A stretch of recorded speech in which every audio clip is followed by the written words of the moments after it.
Cloud.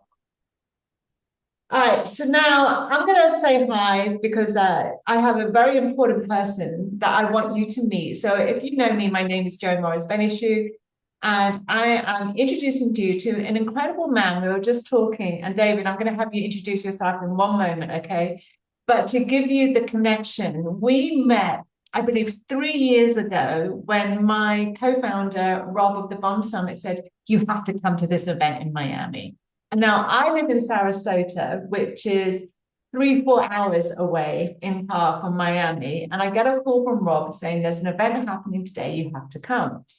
I'm like, well, who is this guy? And what is this event? And I got my butt to Miami. And we weren't even registered in any way. Somehow you accommodated us. And then that is when I met the magic of David. Now, David has an extraordinary business. He has an extraordinary way of how he works with people and cultivates networks with people. And we have so much to share with you in this podcast. And I can't say it all at one go. So I'm going to stop right there, David. But in that moment of the event, I just got with the power of who you are. And I wanted people that don't know you yet to know you. So please introduce yourself. Well, thank you, Joe. And it's a pleasure to be here. And I hope everyone listening finds some value in what my journey has been, and especially what I have to say about why, in a world that always feels like chauvinism and male dominance will always be that I've built a network that has truly been since the beginning gender diverse, ethically diverse, and where I think diversity is key. But in the context of how we met, Yes. I barely had the right intro to Rob, your friend and co-founder. I had a close friend who was literally sleeping on his couch. Ah. One of my top connectors for a decade who didn't introduce me to him. It took somebody else to connect me for that guy, who's an amazing friend named Don, to realize Rob and I didn't know each other because he assumed it and didn't see it, even though he was literally waking up and connecting with Rob about going to my event. And so the happenstance of how people should meet, the system around that is what I've built. So I am the founder of Orchestrated Connecting, which is a global private network of people that would now proudly be called connectors or super connectors. Everyone in it has to fit a moral code, which is that they would be an action oriented natural giver that I or somebody else would leave my children with.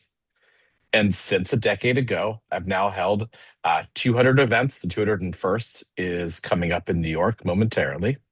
The network has grown from 200 to 2,500. It represents people who are four-star generals and Hollywood celebrities and billionaires to nonprofit executives to the person that never seems to get the credit. But if you walked into a conference like Milken or anything like that, they're the reason everything at Milken got programmed. They're the reason when somebody walks into a TEDx stage that the room is full at the TEDx that their friend founded. And so I focused on the people who have the most relationship trust. And the system is events, physically and virtually, across the US, UK, and Canada, and expanding. A new technology I'm launching called Soar Connect, what is now a USA Today best-selling book on this methodology, and the most unprofound strategy to build a business on the planet, which is my goal is to get out of the way so the right people can meet each other, because I am never that right person, but I am often the right conduit to people that should trust and build a relationship together. Awesome. I can now. There's so much in what David shared. Okay, so there's many threads we could pull here to go into. And David, from your experience, because you do have a sense of humility, but you've actually accomplished and created a lot yourself across the 10 years in the relationships that you've built. For me to get a call saying you've got to come to this guy's event is really a testimony to who you are and what you've built. So I just want you to kind of be in the sense, a little bit in the sense of the accomplishment of who you are. Thank And you. I yeah, I appreciate that. yeah, completely. Because I don't think people realize the amount of work the amount of integrity, the amount of foresight and thinking it takes to be a super connector or a connector. People just think, oh, you just connect people. That's not what we just do. There's a lot behind it that doesn't get recognized or acknowledged. So tell me a little bit why you wanted to create these events to support people like you, like us. So, problem for five Yeah, years, I built what I thought was my solution, which was supporting the charity I was running. And 85% of the donations coming to that charity came from part of the community I built. So I had an ROI from building a network. But then I realized all those people helping me, you wouldn't define them as the people that should help. It was my friend from high school's college roommate's brother's best friend who was a family office that brought the person to my event that led me to a multi-million-dollar donor. And I realized that the in between was actually where my passion was and what I built. And 5 years before founding Orchestrated Connecting, I was failing everyone who loved and trusted me because I assumed, like our mutual friend Don not connecting me to Rob, even though he was sleeping on his couch, I assumed all these people knew each other and they trusted each other. And then I took a step back and realized the system didn't allow that.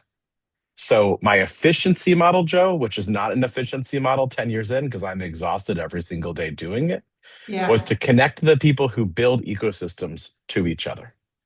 To right. take the people who walk into a room and they know the room, they meet the room, or they just get the right thing out of it, who have integrity and trust and go, well, what do you need? Why don't you talk to Sarah? Why don't you talk to Leonard? Why don't you talk to this person in Perth who does what you do, but you don't know them because you've never been to Western Australia, as have I. Never been, yet I know the person you should trust. And I built a network for the trust makers. There's still no competition for what I've built to this day. Every person who thinks they built this incredible network, they built an incredible network or community. And because they're at the center of it, it's not for them. It supports them, but there's nowhere for them to turn outside of the network they are supporting. And that was my starting point for building my community and knowing a lot of what you're focused on. And in honoring your mother in this next evolution of your world, I'll just say from day one, I said, every room I fill, my network has to be diverse, which means at least 50% of the people attending my events when I started have to be women, Indigenous people of color. My average was about 60%, to the point where people would walk into a room where they are often in the world of investment or family office or venture or the rest, one of three or four women, and not notice they were the majority gender in the room because it felt so organic and natural. And behind that was me literally shaming the women in my network, going, there are 40 tickets to this event. There are 21 guys coming. Why don't women show up? Can you show up? Literally targeted and going, you are somebody I value. This is your gender. Will you show? And eventually it became so normal for everyone to have more of the people like them in an event that they started to miss that at every other event run, where it is primarily more men attending because there isn't an intention set to make it diverse. Yeah, that's so good because for years I wasn't even focused on just women. I worked with men and women. And it was only in the last couple of years, David, that I started to film myself because my own evolution in who I am and what I'm creating, that I've now, as you know, and we know, I'm going to share a little bit, built this private leadership sanctuary for women who have a vision to make a difference in their business or in life in some way. And they want to be surrounded by other women who are creating on their level, at that level, and support each other, which is Tether, and there's programs and workshops and you name it. And I was just looking into that because, like you, I am a connector. And I do what you do for a lot of people, but no one does it for me. Yep. I'm really hearing myself in this right now. And I was like, okay, well, where do I go to get support in what I'm building? And I was like, okay, David. So, and I sent you that email like a few weeks ago going, David, would you even be open to having an all women's event? Because even though what you've created is diverse, even though the shift has happened that now that room has an equal amount of everyone that you want to support, there is a way in which women operate in business that's very different to men. And right now, we have some major blind spots and weak spots around it. And why I wanted to come to you to not only support me, but to support and develop women in what you've built, because we haven't been taught how to powerfully network. We just haven't. So I would say, given the over 1,300 women in my network, Yes. that women are incredible at networking and connection. The problem isn't that each individual woman cannot do it. It's that when you get into a specific space that has any gender lens attached to it, you are essentially preaching to the choir built around you because you see the same people. Right. But this is the same problem I saw, Joe, in every space my network is in. The Yeah. 10 people in New York focused in mental health and bipolar know each other. What about the 45 I found globally or even in New York that weren't in their ecosystem? So Yeah. part of my approach was how to add the diversity to it. It's not just that you have to have more Black people, more Asian people, more Indian people, more women, more people out of finance, and the rest. It's that you have to have a certain quality and character of somebody who is willing to be generous and curious, who in this case happens to be, for what we'll do, a woman and a connector. Yeah. But women as a whole have several characteristics that sometimes I find more challenging. And I will say to the women in my network, listen, the guy who's half your intellect and ability knows how to say, I'm doing this thing, I need this thing. And everyone goes, I'm going to help Joe with this thing. And the woman who is 10x better qualifies themselves, wants to explain and not go, we need this. This is the value. And it's not a male way to do it. It's not a confidence issue. It's this idea that when you are stepping into a space where you want to be supported and you haven't done the work to say, I can own my space, I just wish, and this is what I do extensively in my network, I wish to keep encouraging all the women in it to simply ask for what they need with the same passion and verve and grit that works for people who are half their quality, who get what they want because their gender and their ask was heard and the woman's ask wasn't heard, often because they didn't voice it or they didn't voice it in the same way that resonated with people. This is so good. Now you're really getting to the core of why Tether exists. And and Because, and yeah, and a sacred space to be able to do yes, that, to not feel judgment but support, a yeah, space where, I do not understand in a world that needs more gender representation at every level, from politics to finance to whatever it might be. And again, there's a course corrected in America from that because women didn't have the right to get a loan or do things 40 years ago. It has changed. There are certain barriers that have been lifted. But in the end, what's exhaustive is when you hear about women stepping into a leadership role and not being supported by other women. yeah, It's exhaustive to have women complain in my network about how other women made them feel bad about their appearance, and then they do the same. And this is stereotyping. And I'm not yeah, saying men don't do it. I have people who are going to say tonight, why men going, why didn't you wear a suit instead of jeans? For which I thought, you tried commuting with an 8-year-old in the snow in dress pants in New York, and you're going to see why I wore jeans, because I don't care what I dress like. I care about how I present when I meet people, and those are different characteristics of how you show up. But a lot of those stereotypes for women are still true. And they're true because there's a micro lens on how or why women are not supporting each other. The same issues exist with men. It's just there's more of us and more settings, so you see it less under the microscope. And my desire, reason I wanted to just continue to build a network of diversity is True power is in a diverse network. True power is not with the extrovert who walks into a room and takes the microphone. True power is with several things that relate directly back to the divine feminine and relate directly back to what women characteristically, not all, are generally better at, which is the best connector is the best deep listener. The best connector is the person who has a curiosity about somebody else, even in sacrifice of sharing their own needs.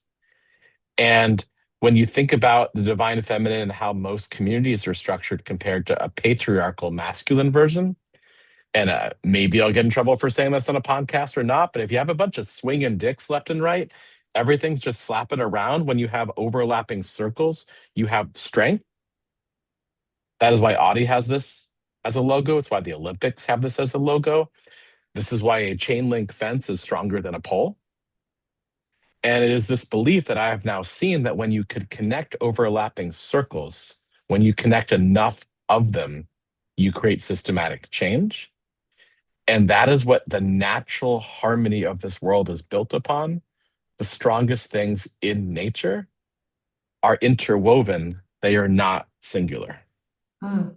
It's so interesting. I had a call with a client today. Just it's funny you're bringing this up, right? And she used to run a trauma center for 8 years. She's just completed it, and she's now looking at being a counsel for other counselors. And she has a diverse world. She lives in Germany, in California, and in Pennsylvania, so very wide range.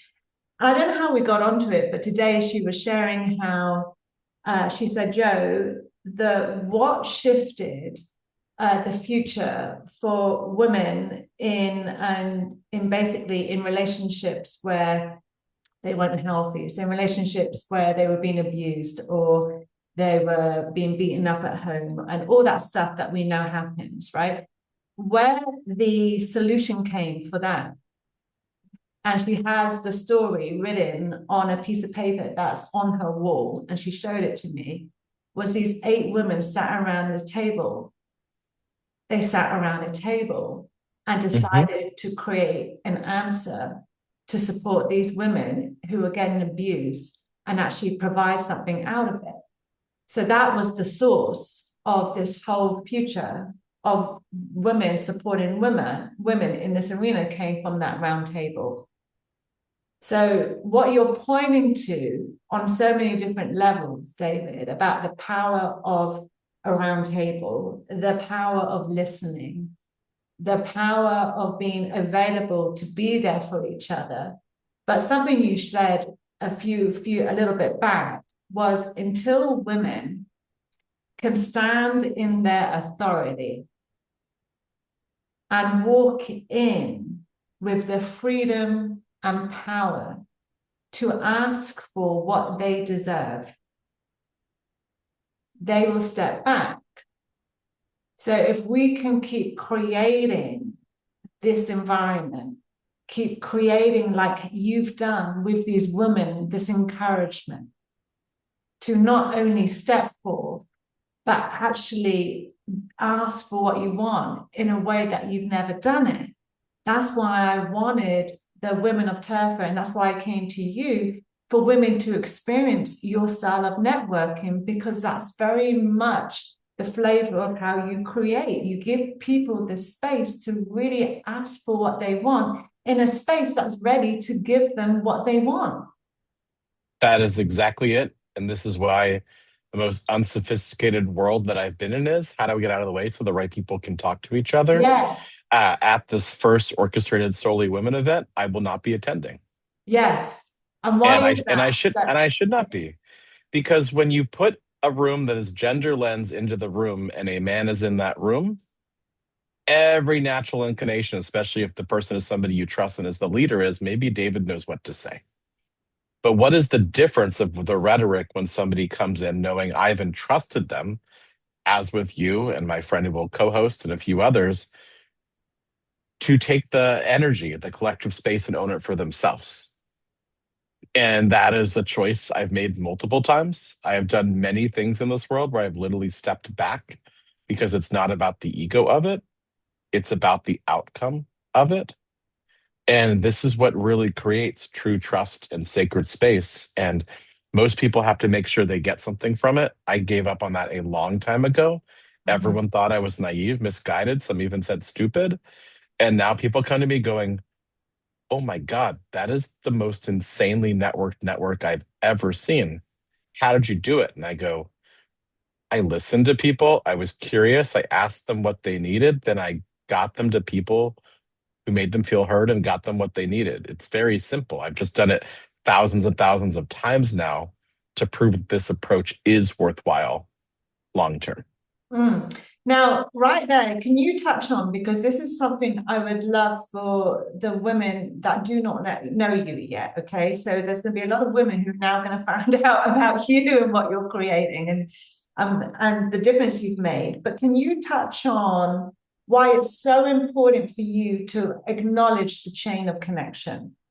Because Absolutely. now, before I do that, I just want to give you the contrast, okay? Because there's a lot of women around me who are great. And I would say they're more about the opportunity versus the depth of the connection. And there's not very often I get a call to say, thank you for connecting me to that person. Thank you for that. Like, never, ever do I even get that. Not that I'm looking for it. No, well, so one, you should Yes, be looking for it. That's part of the reason I wrote this rule, which is the only rule I enforce in my network. And part of that might yes, come from what I can help you do better yourself. yeah. But for anyone listening that you've connected to that hasn't said thank you, after you listen to why I built this rule, like you're going to go, man, shame on me. I'm going to call up Joe now. So, Yeah, listen up, psychology, people. right? So, psychology. How do you get somebody to act selflessly and selfishly at the exact same time? Can you ask somebody to take one action that is for their benefit that also is for the benefit of others? And so everything in the world revolves around intros. Try finding a job, getting investment, meeting somebody without an introduction. Look at the world at M&A or whatever you might be and tell me who got you to the right person. It is an entirely relationship driven, relationship currency world. Yeah. So everyone spends all of their time building access to get to a transaction, to get to the next person, shedding the people that get them there. I pause at the people who get them there because those people have the most insane access on the planet and we work through them, which is why your example of people who you have helped who didn't thank you, as I said before, shame on them. And here's why. When you have something of value happen to you, one of the hardest things to say is, look what happened to me. Unless you're an egomaniacal psychopath, which hopefully is no one listening. And if you are, like, tune out now. This podcast not for you. Um, then what you lack is the ability to say, I just got a TEDx talk. I just raised the second round of my startup. I just got this big job as chief innovation officer because we don't want to just say that. Certain people do. It's not just a masculine quality, but certain people do, and we judge them for being like, look what happened to me. But all social media is geared to, look what happened to me. Follow me. Here's the best version of myself. So when you can thank somebody and every person in the chain for something that substantially happened to you, what you do is it's actually a selfless act. Joe, thank you for introducing me to this person. I now have a new investor in my company. Rob, thank you for introducing me to Joe, who introduced me to this investor. And then everyone goes, oh, well, they know Rob, they know Joe. Look at the chain of the people who said, this person has validity. I believe in what they're doing. I'm going to give something to them and look at the result. And when you combine gratitude with the strategy of celebrating, what you end up with is creating honor amongst all the people who were part of that chain, who build community, who you get to say, here's who I know, here's what happened to me under the guise of gratitude, humility, and grace. And when you think about the people that you've met in this world who have had substance in your life, how hard was it to get to them? How long ago was that introduction? What if you need something from them? Or what if you just would like to keep in touch, but they're busy? If you go up to anyone on this planet and say, I'd love 5 minutes of your time, I'd like to say thank you, who won't take that call? And in the world of somebody who gets asked all the time, when somebody says thank you without an ask, because most thank yous involve, can you do this for me as well? Most let's get together for coffee means I took your time. Now I'm going to ask you something. Everyone who has prominence on this planet who could be helpful to anyone listening, they get asked all the time. We see through it. All of us do, including you when you get asked. So when you step back from it and go, I'd like you to treat the relationships I'm giving you with honor. Would you honor the chain of connections back if something happens for you? You're imbuing a choice on somebody. This is the lesson for you, Joe, of either being honorable or not. And the one thing you cannot buy is a reputation. Bill Gates tried, didn't work out in the end, despite the incredible world he's done as a philanthropist and the rest. When he had a very public divorce, everyone thought back to the 90s and they thought, okay, well, yeah, you cannot buy reputation. Your actions are your actions. And so when you take community and you put reputation at stake, and then you weave everyone who's been helpful to you in it, you come out as the good guy or the good girl by being gracious and honorable and sharing your success with others. This is the psychology. That's what's called honoring the chain, which is the core of my network. Part of my book is the fifth principle is literally just the strategy of gratitude. And when you systematize that, you get more from it. Your relationships stay longer. Somebody goes, well, I'm so glad you just had a best-selling book. Do you want to do a keynote somewhere? And then I did a keynote for you guys, Rob and Joe. Yeah. And so all that comes from gratitude and strategy. We fail to see it because we think what we need is more important than somebody else. But everything we're doing and trying to showboat to them is trying to get them to validate us and give us more for what we need. Why would you not reverse that and literally link circles together? Awesome. So now you can get, there is a whole world to David. So one, check out his book. Two, come to the New York event if you're a woman. And not only do you want to be around incredible women, not only from David's network, from my network as well, but to be developed in this very thing you're speaking about, David. This is why I came to you, because it's just so non-existent around me. And I'm like, how do I even begin to introduce this honor, not only honor of ourselves, but honor of each other in our co-creation with together and what we're creating as women, because it is a co-creation when you start to get into the circle thing. It is. And go on. You look like you're So saying, yeah. I just want to go back to the unfortunate circumstance of the woman who was physically abused by their partner, Yes. right? So think about society this way. Okay. If every woman took a stand that spousal abuse, in this case, we'll just say it's man to woman, is unacceptable. Right now, there's no reputation consequences for that. Because what people want from those men, in this case, trumps what they could lose by not connecting with that man, buying something from them, getting investment, or whatever it might be. Yeah. But if collectively, every man who hadn't dealt with their own demons of often their own dad and their substance abuse issues or their glaringly mental health issues for not being able to treat their partner with respect and grace, what if a man abused a woman, the woman left the man, and all of his business partners dropped him? His bank dropped him. His golf club dropped him. Because we drew a line in the sand because every woman and every man who was ethics behind them knew that that person's reputation Mhm. was done. And therefore, to earn it back, they had to show the work that they'd done the mental health work, the substance abuse work to correct that. How much safer would women be as a whole, including my daughter growing up and everything else, if we put a reputation on the line that if your partner's been to the hospital 20 times because she just fell, what man would keep doing that if they lost their job, their bank, their social network? They couldn't go to see the Super Bowl because their friends wouldn't let them. We live in a world where it takes so little to shift reputational value to be sacrosanct and part of our world And we don't think we have a collective power to change that because, in many cases, people in power or judgments are such that we don't actually understand how easy it is. And we're sitting in examples of this. Um, Good Will Hunting and everything else that Harvey Weinstein did were among the best movies ever produced on this planet.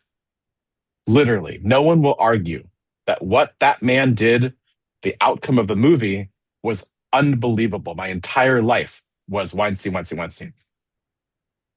He can't do that anymore, but others can.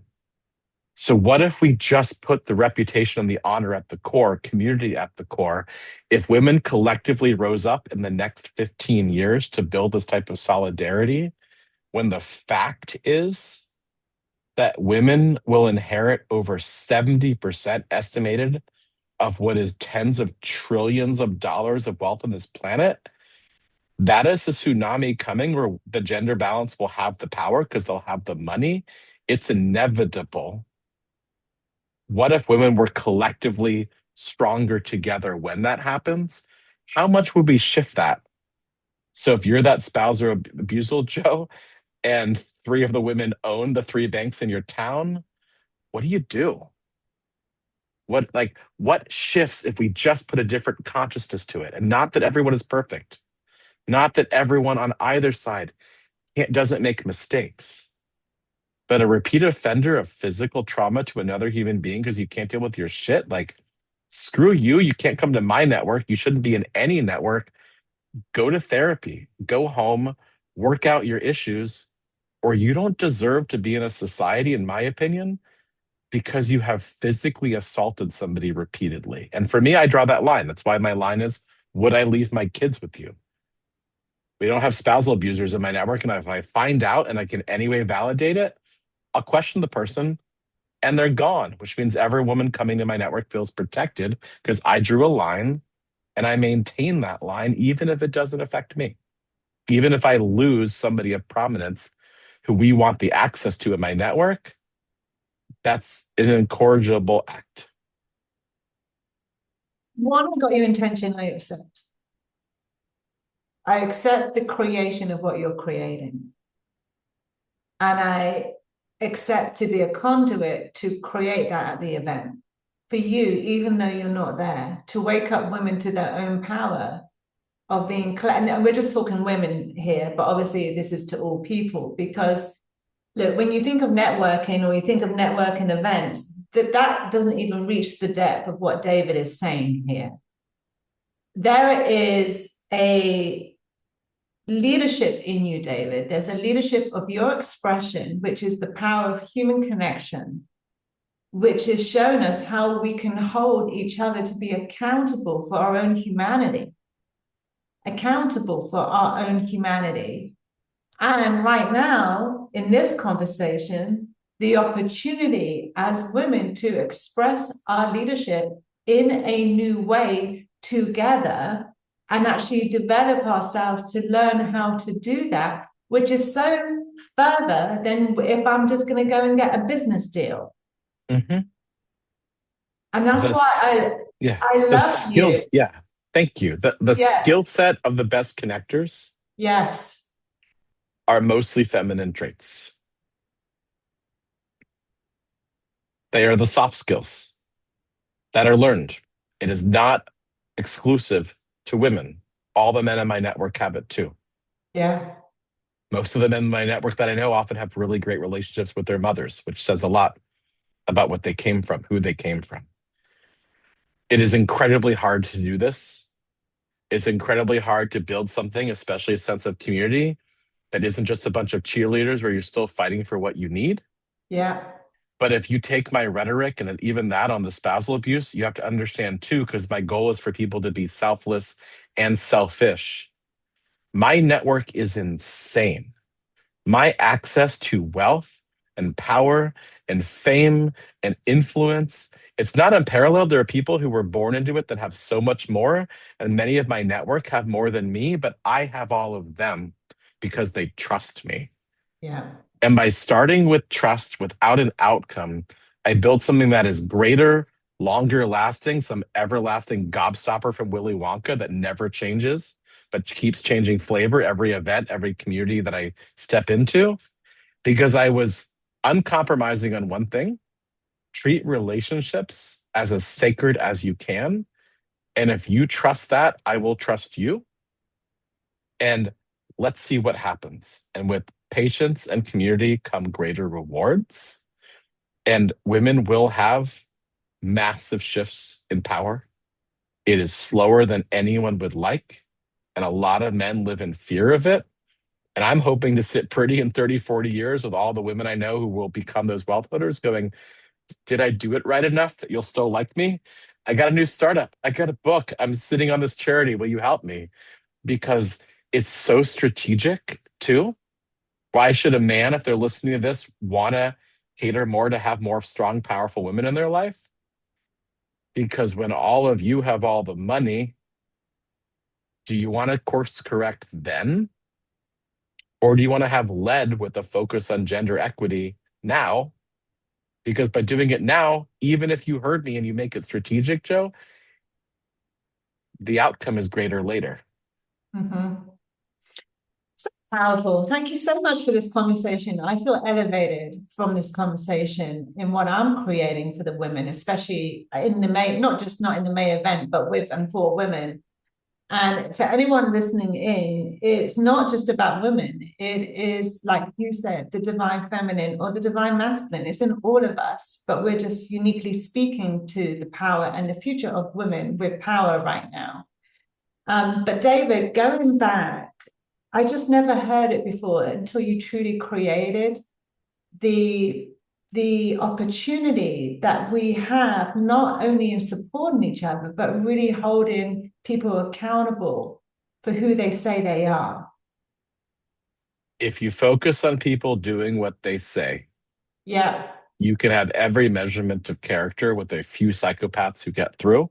yeah, If you focus on what people make you believe they will do, if you focus on people who make you feel heard and seen, think about, right? You're 3 or 4 dates in with somebody that you're totally enamored with. They say everything that you need to hear, yeah, and then they stop showing up. They stop listening. They change. yeah. How much of that was courtship versus nurturing and sustaining? I've Where, been if, you courted. know, I've been courted so many times. I'm done courting. Teach me and teach me yeah, how to read the yeah. signs. But one of my close friends, Yes. the perpetual bachelor, he years ago, and he's such a nice guy. He's in the network, but I'm not gonna mention his name. He met a girl. They were gonna go out on a first date, and then she said, I have to cancel. And he said, why? And she's like, I'm not really sure I want to say. And he said, that's okay. I'm here to listen if you want to. And she hung up. 20 minutes later, she called him back. She goes, my mom's sick. She's upstate New York. I really don't think I can drive myself there in this state of mind. And this perpetual bachelor, amazing dude said, okay. He grabbed his mom's car. He drove her up there.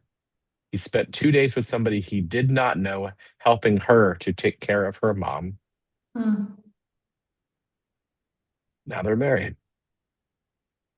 He would have not gotten through to her to show the actual person he is, I know, because he was a sought after guy. And his Yeah. actual character was thinking, well, what would happen if it was my mom? And the moms are friends. And it is an incredible relationship because he showed up in a way somebody should show up for somebody else without an expectation in return.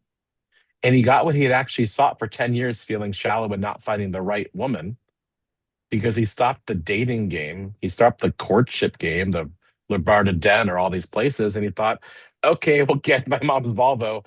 Let's spend 2 days at a Best Western in random tiny town. What else do you need? And Yeah. so we don't focus on what people need because we don't ask well.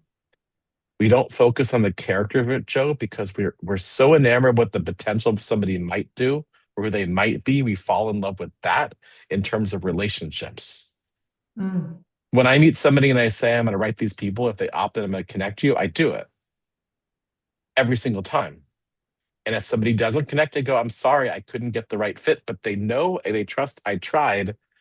And I was probably the only person who tried that year for them, that quarter, that week. And it's simply because we're not curious. We're not curious enough. It's simply because we're ashamed to be vulnerable and say what we need. And we're so fearful of what the rhetoric might be to judge us for asking for what we need that we freeze from taking action. And when you do community right, people take actions all the time. And that's what makes a community a useful community, not one full of rhetoric or poise or glitter or fancy buffets or, topiary or things at an event.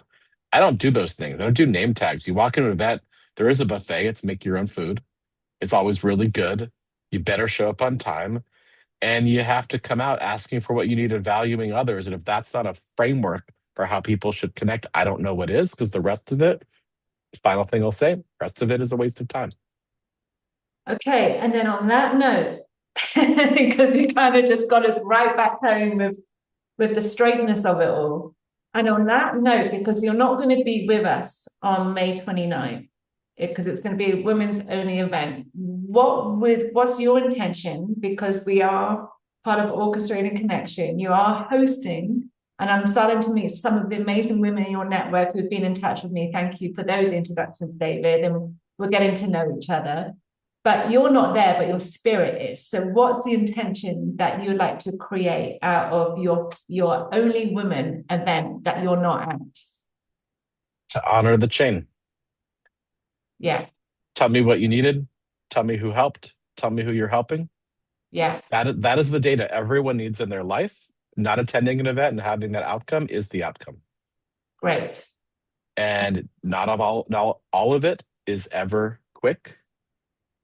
In some cases, somebody might feel lost and then say, I didn't know what to ask. But that's a lesson for the next time. But there are over 1,400 women in my network. So if the 30 who don't come up to my friend's home, there's many more. But trying to curate it is right is not about just getting the right people in the room. It's about people with the right intention to start, which is how every framework of an event works. Okay, awesome. Okay, well, we accept that and we will keep you updated. Thank you so much for this conversation. Thank you for our friendship. And thank you for being one of the people I could ask what I needed. Of course. And for you to say yes, I really appreciate it. And thank you, everyone, for listening. Cool. All right, that's it for now.